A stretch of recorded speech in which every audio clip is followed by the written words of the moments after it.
Olá, estamos de volta com o visto de Bruxelas, mas desta vez, excepcionalmente, como estamos em Estrasburgo, é um visto de Estrasburgo. Este é um programa do gabinete do eurodeputado Tiago Moreira de Sá, eleito pelo Chega, e que faz parte do grupo político dos Patriots for Europe. Nesta edição vamos analisar dois temas, os Estados Unidos, a posse do presidente Donald Trump, e também o que se passou esta semana aqui em Estrasburgo, onde estiveram António Costa, von der Leyen e também a presidência polaca com Donald Tusk. Olá, Tiago, como estás? Olá, Francisco, viva. Muito bem. A primeira pergunta, enfim, o Tiago tu tens uma experiência larga no estudo das relações transatlânticas, viveste nos Estados Unidos. Eu gostava que, do ponto de vista de um especialista, não aqui um eurodeputado, a tua faceta de professor universitário e investigador, nos dissesse o que é que achaste da posse de Donald Trump, onde não houve líderes europeus convidados. É verdade, é verdade. E houve apenas um político português, o português presente, que foi André Ventura. O que é muito significativo, porque era lá que estava o poder. O poder atualmente está em grande transformação e ali estava o poder, desde logo o poder no mundo ocidental. Mas eu achei muito interessante a tomada de posse, achei muito interessante o discurso da tomada de posse. E para quem souber entender e para quem conhecer bem os Estados Unidos e a história dos Estados Unidos, está lá tudo. Houve três personagens históricas que estiveram ali naquela sala, sem estar, evidentemente, fisicamente.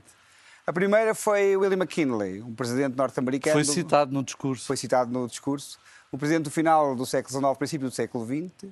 E quem é este homem? Este homem é, desde logo, o homem das contas certas e dos cofres cheios. É o homem das tarifas alfandegárias. Era, aliás, o grande especialista do Partido Republicano em tarifas alfandegárias. Era o homem também que deu um longo ciclo de poder ao Partido Republicano, de cerca de 30 anos, na sequência da sua presidência. Bom, e é também o homem da Guerra Hispano-Americana, de Porto Rico, Filipinas e Cuba, da anexação do Havaí, de Guam. É um homem muito inspirado. Aliás, o momento em que os Estados Unidos se transformam numa grande potência mundial começa aí. É um homem muito inspirado por um autor, o Alfred Thayer Mahan, que escreve um livro, A Influência da História no Poder Naval, que é crucial para o crescimento, para tornar a América grande. Claro. E como, através de uma estratégia expansionista, mas expansionista no sentido de esfera de influência. Deixa-me então pegar nessa tua expressão. E achas que isto, claramente, nada nos Estados Unidos é ao acaso. E essas referências do presidente Trump, o facto de ter citado McKinley, o facto de ter sido o presidente que foi, ele vai inspirar-se? Podemos já dizer que Trump tem pretensões expansionistas? Em certo sentido, mas não literal, não no sentido literal de, necessariamente de conquista de território, mas podemos ver caso a caso. O caso do Panamá, não é? Do canal do Panamá, o caso da Groenlândia, são casos diferentes, já podemos ir lá ver. Mas o que é que está aqui em comum? Já direi às outras personagens históricas, mas o que é que está aqui em comum? Se calhar devia ter começado por aí, porque é o que agrega as três figuras, em certo sentido. O que está em causa é uma ideia de declínio relativo dos Estados Unidos da América, que é preciso inverter.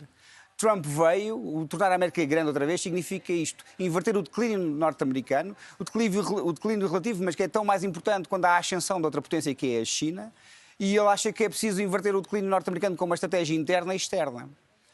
A interna é fundamentalmente por via económica, pôr os cofres cheios, alterar os enormes déficits comerciais que a América tem, e também travar a espiral de dívida norte-americana e para no conjunto de outras medidas na área da energia, na área da desregulação, na área da baixa dos impostos, etc.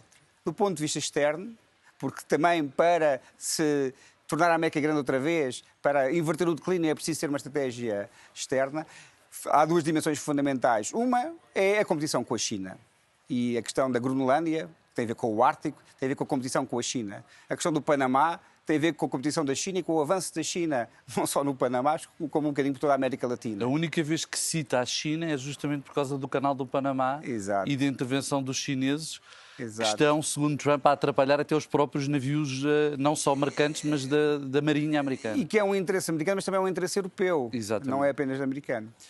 E também uma ideia, certa ideia, podemos depois também desenvolver de alargamento da zona de influência, que no fundo é uma ideia que transcende a lógica meramente económica, mas as empresas, quando estão em dificuldades, o que é que fazem? Diversificam o negócio, Claro. alargam mercados, etc.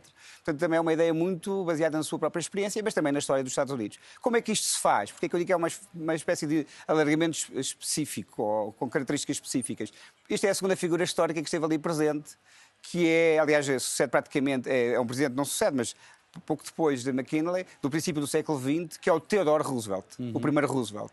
Um grande aventureiro. Um grande aventureiro, exato, aliás, literalmente, que era um explorador do Oeste norte-americano, um homem muito culto, que é o homem que faz o chamado corolário à doutrina Monroe. A doutrina Monroe, uma doutrina que, no fundo, estabelece uma hegemonia norte-americana sobre o continente, que eles chamavam o hemisfério ocidental, que é o continente americano, mas que inclui também as Caraíbas. E o corolário à doutrina Monroe não só alarga este perímetro de interesse norte-americano e de segurança norte-americana até uma parte do Atlântico, como estabelece uma espécie de direito geral americano de intervir no seu hemisfério, sempre que sejam em causa os seus interesses. Em qualquer parte, dentro do perímetro da doutrina Monroe. Intervir não tem necessariamente, na época até foi militarmente, neste caso penso que as coisas são bastante diferentes do que a lógica desse tempo, mas significa intervir pressionando, intervindo, usando o seu poder, influenciando etc, etc, etc. A terceira figura, mesmo para terminar, acho que é importante, foi Martin Luther King. E Martin Luther King não aparece apenas porque era o dia. Citado várias vezes. Não é só porque era o dia de Martin Luther King, mas também por duas ideias. Uma, a ideia que Trump traz muito forte para o Partido Republicano, que estava um bocadinho afastada, que é a ideia social. E a segunda é a ideia que hoje em dia as clivagens esquerda-direita estão um bocadinho esbatidas. Podemos concordar ou discordar, eu tenho aí uma opinião própria, mas que, na verdade, o trumpismo seguramente não é uma coisa que transcende as barreiras tradicionais de esquerda-direita, entra em força na direita, mas também entra na esquerda. Basta ver onde alguns dos estados e distritos eleitorais onde ele ganhou a eleição.